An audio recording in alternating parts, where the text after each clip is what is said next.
So, folks, I'm here to let you know I was on another episode of the Transatlantic Call-In Show. It's a show hosted on The Line, and it's a show for people to call in and ask about different trans topics, trans news, ask for advice, or want clarification on an issue, or even want a spicy debate. So, all kinds of different people call into the show.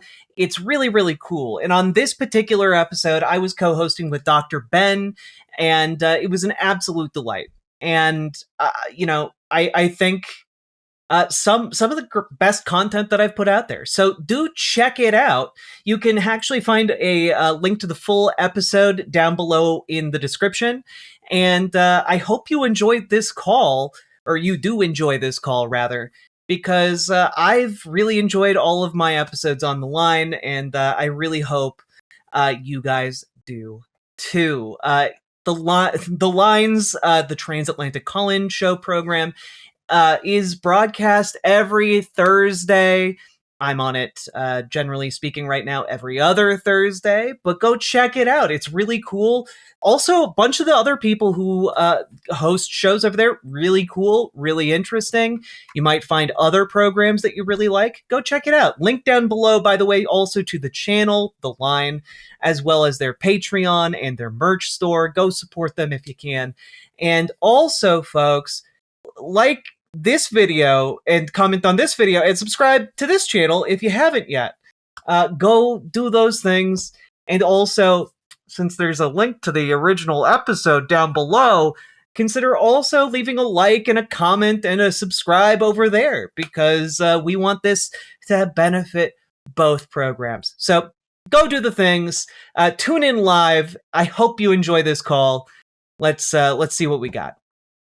Let's talk with Maureen, she, her from Canada. Maureen, you are live on the line with Dr. Ben and Riverboat Jack. Sounds like you want to talk about the poll Hello. today. What is your question or discussion Howdy. topic? Well, I was, I was listening to a little bit of what you were saying about J.K. Rowling, and I agree that, her influence, her money, and she can back people that harm people. That's something to take into account. I was just wondering, how far do you go on this? Because they're just sitting here listening. I've been going through my head with the amount of different people who are, they have influence in that, who you could just say, no, don't support them. I mean, Disney was known as an anti-Semitic, and there are a lot of actors who pushing their agendas. My big thing right now is there are so many of the billionaire social media guys that are buying up media. And what are they doing? They're throwing all their money at Donald Trump, and he's like the worst. Mm-hmm. So they might be saying, yeah, I'm doing it to protect myself and my interests. But how far do you go? Because he is actively hurting people, and they're just sitting there supporting him. I mean, so is there a point where you can just say, yeah, this isn't a big deal, but these are, but how do you deal with that? They own your media. How do you communicate if these people are actively against you? Yeah, there's there's nothing ethical in capitalism. And at some point, you have to be forgiving with yourself and say, I can't champion every single ethical cause. I can't completely detach myself from civilization. However, especially with a lot of big businesses, with people whose CEOs are currently alive and are making these decisions, you can boycott. And there are a lot of companies I am actively boycotting, and it kind of sucks sometimes, but it's a thing where I've determined the lines that I need to hold, and I'm trying to do my best to vote with my dollar, and yeah, I'm not going to be able to get every single one of them, but when I hear about, oh, this organization is donating to particular causes, and I think something important here too is like when you're stratifying these things, like what things are doing kind of the worst influence, and kind of like start with removing those things, and then you can kind of gradually work your way into some of the things with less influence, and get as many as you can. Like, again, like, you're not going to be perfect, and I don't think you should be like beating yourself up over not being perfect. But I think there is a good effort to be made in trying to reduce as many of those things as possible. Like, I don't go on X anymore, for multiple reasons, but supporting Elon is one of those things. Like, I will not buy a Tesla. I'll not buy anything that Elon promotes. There's several other places that I'm boycotting actively. But I think, like, putting in some effort to find out what are the places that these companies are donating to, what are the biggest donors of Donald Trump. I think it is important to be aware of some of those things. Yeah, I would just add in there an echo, there is no ethical consumption under capitalism, but like people, especially in circumstances where like the harm is pretty direct, I think that there's a decent case to be made for boycotts. For example, like Chick-fil-A has long been donors to the Republican Party, so I don't eat at Chick-fil-A. Um, and Elon Musk is a Nazi. I left Twitter. Target I live in Minneapolis. Target has been allowing ICE to do their thing in their parking lots. So I don't shop at Target anymore. And with J.K. Rowling in particular, she as an individual gets like something like 80 to $100 million per year just in royalties from all the Harry Potter stuff. And so like and she just like last year announced like an organization that her wealth is personally backing to eliminate the ability of trans people to live in society publicly. And so like there are going to be different thresholds for different people for a wide variety of different reasons. And where that is, it's up to each person to decide.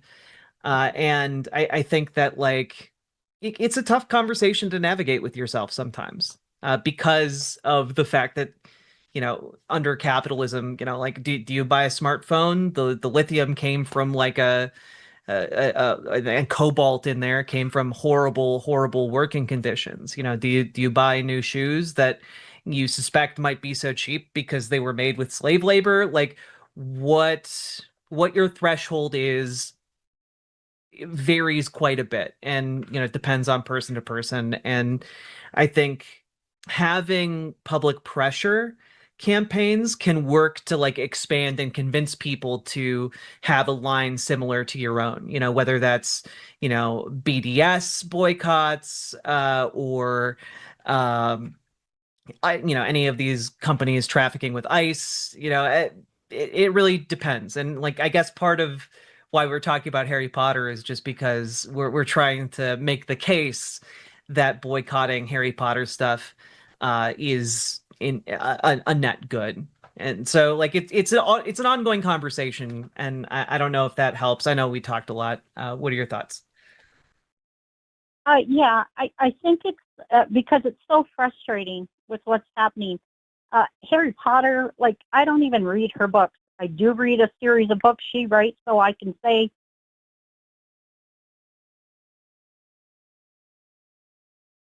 Oh, oh no. We dropped. lost Maureen. We lost her. No. Oh, I was really invested in what she was gonna say. Right. Oh no. Maybe Maureen, I don't. Maureen, The please lines call are back. closed. The lines are Oh closed, no. but I don't know if we can make an exception for our current caller. Oh no. Oh, Maureen, I'm so sorry I talked so long and your call dropped. Oh, and the other caller that we had on Yeah, dropped as and well. the other one dropped. Womp womp. No. Oh no. Well, at this point, I don't know if I really want to reopen lines and start a brand new conversation, just because it's a little late in the show. I think it's going to push us up against the wire, but also I don't know that the current bash will get us to 5 o'clock. So what that means, chat, is send us extra super chats. Yeah, send super chats. Yeah, I guess we'll have to close out the call in studio. Give me a second for that. So sorry to Maureen and everyone else that was waiting. I don't know what happened there. Maureen, call next time. Yeah. Call next week. Whew. That was a call. I hope you enjoyed it. I hope you got something out of it. I hope it was cathartic. I hope it was interesting. And also, I hope you leave a comment letting us know what you thought about it down below. You can also leave a comment over on the original episode, of course.